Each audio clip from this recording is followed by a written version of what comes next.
Social media can help greatly, especially in evangelism. Nowadays, we can speak to every person on earth through the social media. So if you young people could develop strong Christian programs, Reels, Instagram, TikToks, whatever, and you can reach millions of people. You can deliver the message of salvation with no troubles. And sometimes I imagine St. Paul, if he comes in this generation, he will not travel. He will stay in his room. Just he will not leave the computer, and he will speak to millions of people. And he will use also the AI so he can make the translations easier. Christos Anesti So as you can see, we've set up for our podcast that we've recently started called Beyond the Walls. And it's not usual that we have a live audience, so this is a bit different for us, but we're very excited to have you, Bona, and we're very, very blessed to have you. And thank you so much, Bona, for having us on the podcast. We'll start with the first question. This podcast, usually on our podcast, we talk about topics. We talk about topics that, school students want to know about. But for this episode, we have obviously a very special guest. So we wanted to do something a little different and get to know you. So I'll start with the first question. Abuna, could you give us a little background into your childhood, your parents? Were you heavily involved in church life from a young age? And did you balance that with your studies? Can you tell us about your parish when you were growing up, everything? Or how did you get into service at a young age? Thank you. I was born in 1962 in Cairo, Egypt. My father was a doctor. My mother was a teacher. And they were always in the church. So they brought me up, as a religious young man. I was always in Sunday school activities. And I joined the medical school. I became a doctor. I practiced being a physician, medical doctor for 13 years before being a priest. In my early childhood, I loved to read, so I was reading the Bible daily, some days, many hours. I was busy with spiritual books and other books. So my first, interest is reading. I'm not doing this now as before. I was very shy, actually, when I was a child. And I had this low self-esteem, I was always feeling like I'm less than others. So I can encourage anyone who has it now, because I felt God helped me with this weakness. I was good in school. I was one of the top students in high school in Cairo, Egypt. I think I was also a good doctor.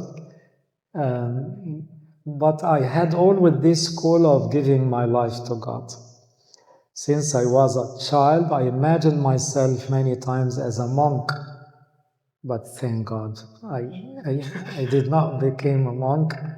Maybe better for them, the monsters.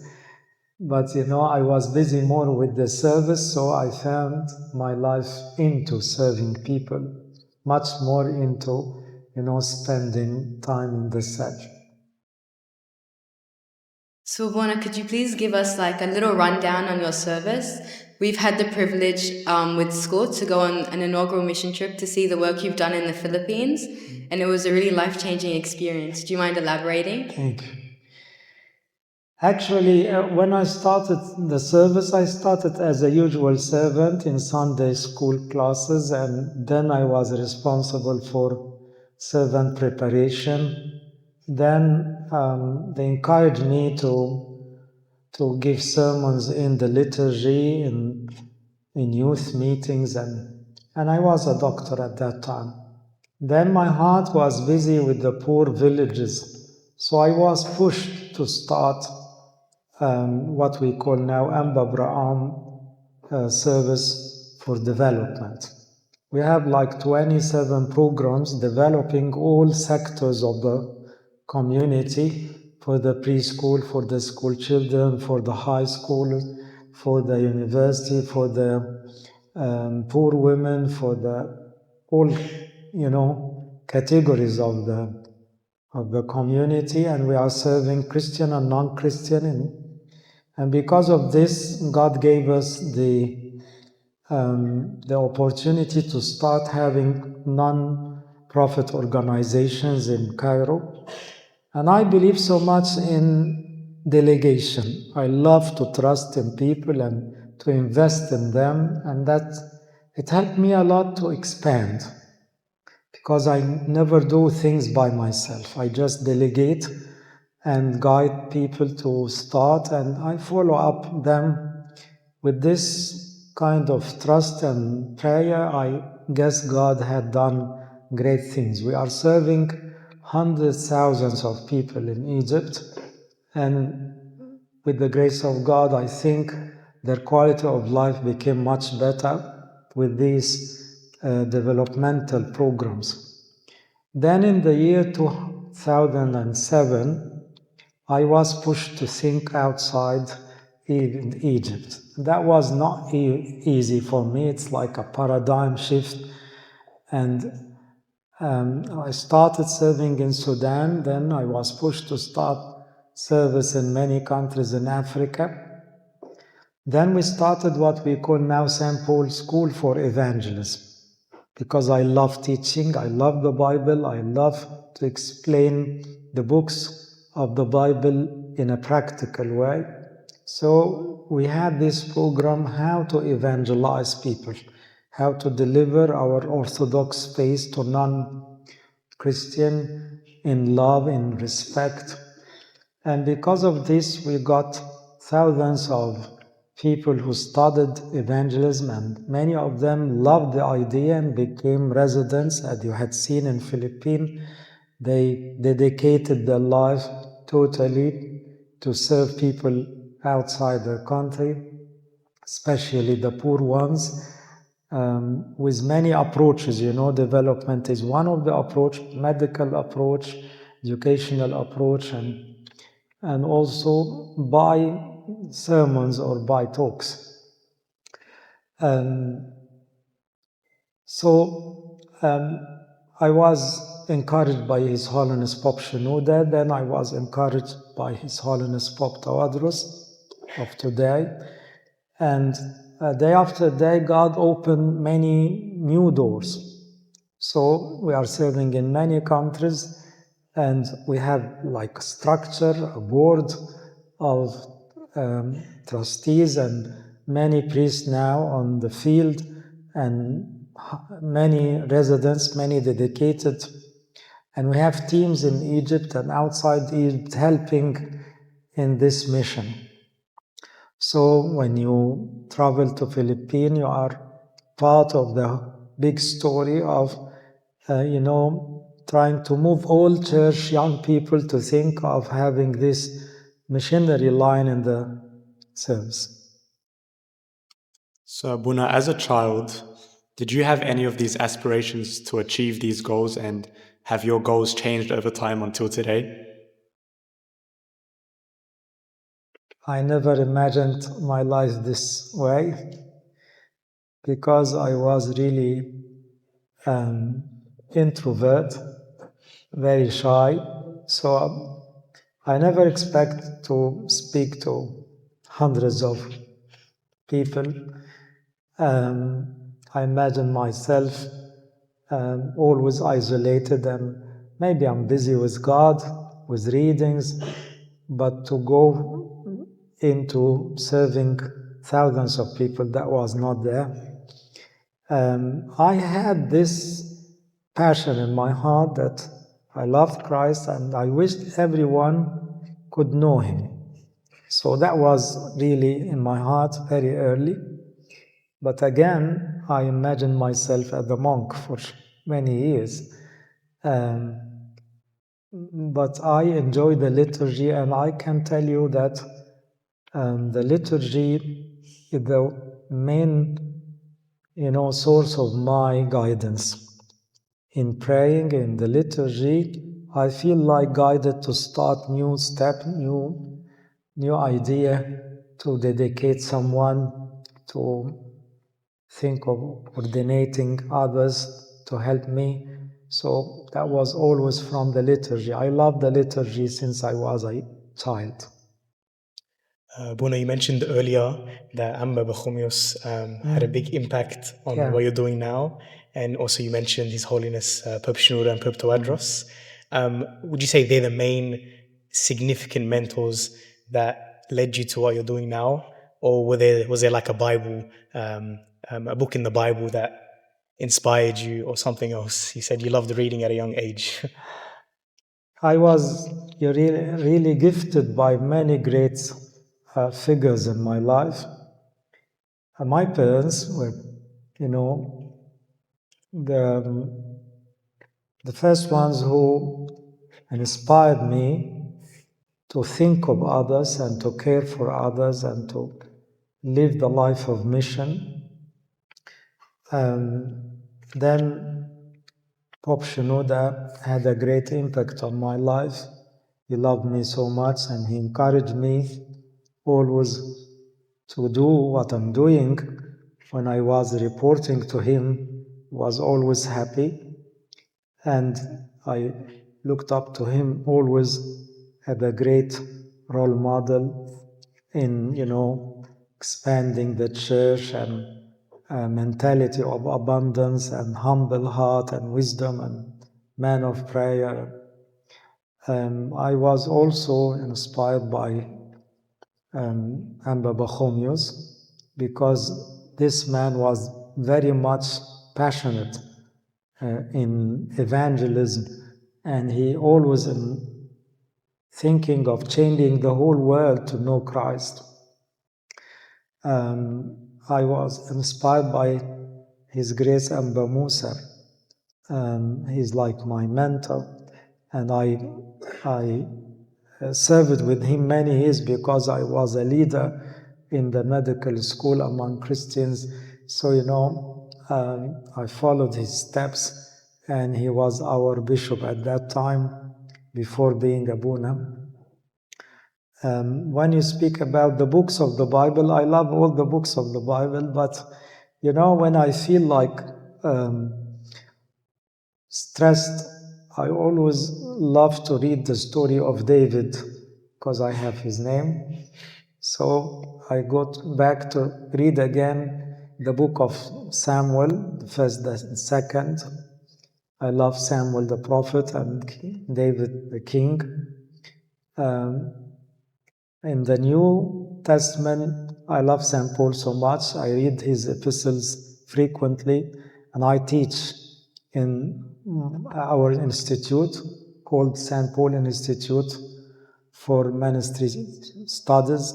I teach St. Paul life and books in a deep way, in English and Arabic. So I think I'm busy with most of the books of the Bible. So, Bona, as we mentioned before, you're very well versed in traveling the world and really evangelizing across the continent. So, what would you say, after all the experience you've gained, are the challenges that youth are experiencing nowadays and how they differ between each country? The first lesson I got from the many travels and many services, that it's the work of God. It's the hand of God. I could see it clearly. That's not the work of man. That's not the plan of anyone. It's as simple as that's the plan of God, the hand of God. Choosing the right one, opening doors, helping people to come over, to think of knowing Christ and building churches, schools, hospitals here and there. So that was never the work of man. I also learned that God had has many ways to catch his people. When you serve in Africa, it's totally different from serving in Asia, from serving in Australia, because the people are different, the mindset is totally different, the background is different. So, but the common thing among all these experiences, countries, and people, simply is to love people. When we love them, we open their hearts. They are ready to listen. When they feel like we are really love them and care for them, they listen and they follow and they love us back. So sometimes we go to countries we can never speak their language and they do not understand any English or any Arabic. But again, I can tell you, just expressing our genuine love, doors open. Abuna, are there any specific saints or do you have a patron saint that helps you through your service that you take as a role model for your service? About people or verses, you mean? Saints. Any Saints. Oh, okay, sorry. I love Saint Mary. I always feel like she's my mother. And being a mother, I feel like secured by her prayer. So she's on the top of the list. I love St. Mark simply because I serve in the parish of St. Mark in Heliopolis, Cairo, Egypt. And I look up to him because he's the evangelist. So he was not Egyptian, by the way, but he came over to our land and he is the founder of our church in Egypt. So I'm trying to follow his steps, his life. And also he's the first writer in the New Testament, the book of Mark, written by St. Mark. And usually they say that's the earliest book written in the New Testament. I love all the teachers of the church like Athanasius, Cyril, Basilius, Basil, Gregory, because I read much in patrology. I love St. George, St. Mina, Abu Sufyan, because the life of martyrs actually inspire me all the time. So I love many.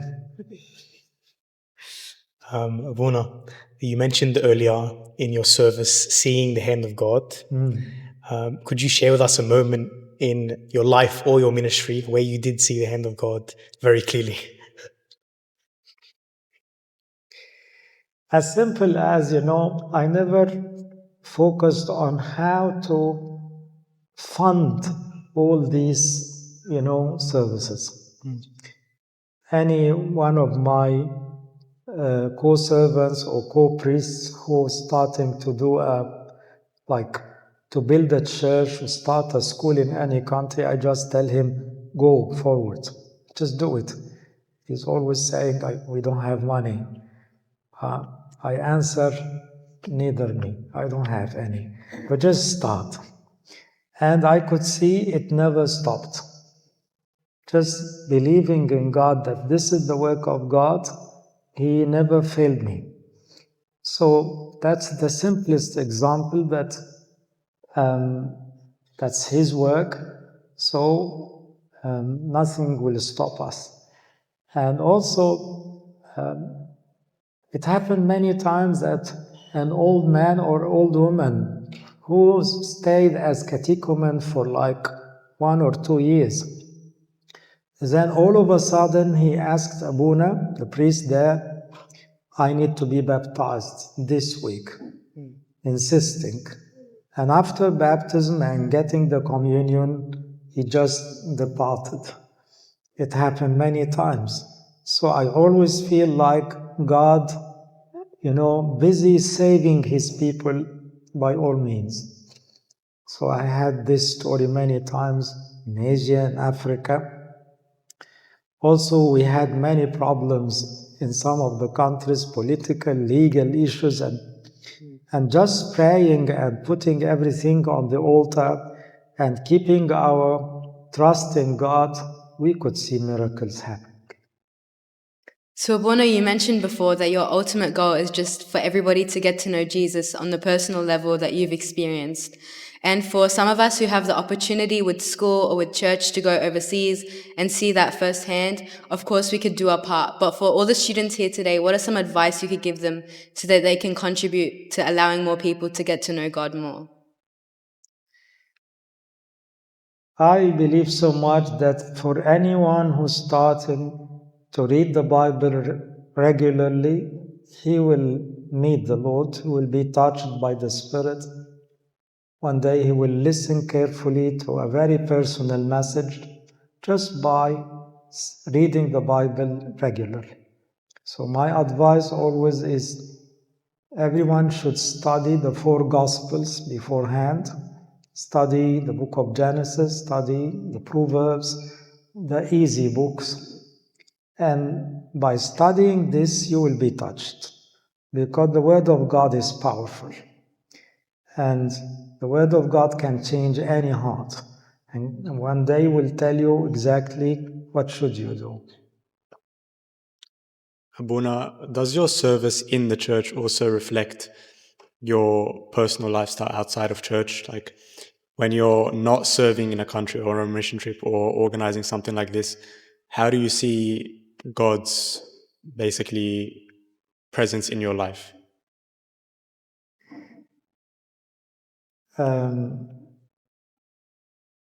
When I was a successful doctor, I had 2 clinics, and when I was called to be a priest, many people said to me, "You are just a mad person. You shouldn't leave all this to be a Abuna." But my wife and myself were happy with the call, so we stepped in and we were happy serving God. And my children were like 6 and 3 years old nowadays. They are married and having children. So I could see also the hand of God in my family members. And although I was always busy with the services, with the travels, with the conferences, I could give them some quality time. It's not much, but I could make it. And I thank God so much for my family. And I could see that I was carried all these days. And in my church, in my parish, I started to speak about missionary life because, in Cairo, even the parishes are not busy with this. They are busy always with the pastoral care, to care for their congregation. But to think of the outsiders, to serve the whole community, that wasn't, in the mindset of the church. So I'm busy to move things toward this idea. Buna, if you were to ask me, I would say the most well-known thing about you would be your sermons. You give sermons all around the world. You're very well known for them because you give beautiful sermons, Buna. But would you say you have a topic that you love the most and that you love giving? Okay. Thank you for the question. I love to speak about hope. Definitely, I love to speak about God. I love Him. But many people nowadays are really frustrated, depressed, anxious. Fears are everywhere. The social media are killing the hearts of everyone. Addiction is coming, threat to all people. So in this atmosphere, I love to speak about hope. You never lose hope. You never lose heart. You trust in God and you keep your hope up. That God loves you, God is there, God can do miracles, God can solve any problem, God can change things. God is the Father, so He loves His children so much. The cross will give you hope. The resurrection will give you hope. The Holy Spirit will give you hope. The Bible will give you hope. So I love to speak about hope. And I always feel like when you speak about hope, people gets like a kind of joy or feeling comfortable because everyone wants to have hope. That's beautiful, Abona. Thank you. A question that's been really bugging us in our mind is how do you make the time? How do you make the time to think about evangelistic approaches, pastoral approaches, and your own spiritual renewal? I don't know. I studied time management, but I couldn't apply this scientific time management on my life. I feel the grace of God, the power of God helping me in this. I'm not a man of details. I don't like details. I love to delegate things. I love macro management. And also, I love to think of subjects, lectures, sermons, ideas, and to focus on this. That's my mission in life. But for any plans and strategic plans and execution of these plans are just delegating them to others. I'm time oriented, so I feel like very anxious when there is 1 hour I don't have anything to do. I feel bad. So I have to be busy all the time. That's me. Abuna, you just briefly mentioned how social media is like a big damage to us, but how do you think social media can be beneficial in the form of liturgies and live streams? Yeah, definitely. Social media, as anything in this world, could be taken in the right way or the bad way. Social media can help greatly, especially in evangelism. Nowadays, we can speak to every person on earth through the social media. So if you young people could develop strong Christian programs, Reels, Instagram, TikToks, whatever, and you can reach millions of people. You can deliver the message of salvation with no troubles. And sometimes I imagine St. Paul, if he comes in this generation, he will not travel. He will stay in his room.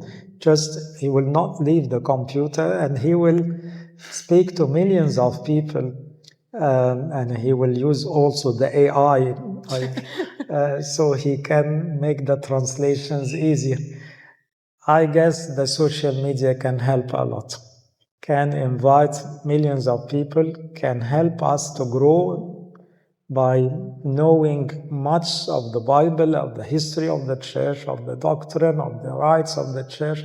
So we can make use of this social media in a good way.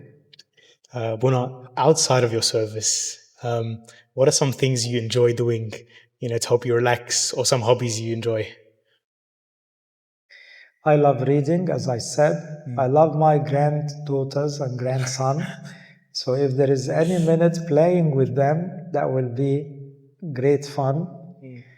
I love walking in a greenery area or by the seashore by myself. I love listening to soft music, light music. I love, preparing the lectures. It's like an addiction. So this is my personal life. So, Vona, do you have a favorite spiritual book that you always turn back to reading and a favorite spiritual hymn? I love to sing, by the way. But maybe I'm into the old hymns of the church, not only the songs of the liturgy, definitely I love them, but I mean the hymns. So there is no special ones, but maybe some of the poems written by Pope Shenouda, I love them because I love him.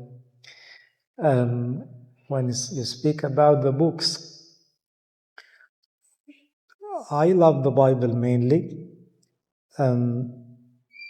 There was a great book who influenced me greatly, which is The Ladder. written by some saint called John. He was a monk in the 7th century. I'm not sure of the name in English, but he made it like his 31 steps on a ladder to reach the kingdom of heaven. So he expressed each step in a very nice way. So I usually refer to this book every now and then. I love to listen to the sermon of Pope Shenouda. Many people are telling me they are sleeping on my voice. I used to sleep on Pope Shenouda's voice. So I listen usually to the sermons of Pope Shenouda. Abuna, if you were to name 5 bucket list items that you want to achieve in your service and in your personal life, what would you say? Achieving.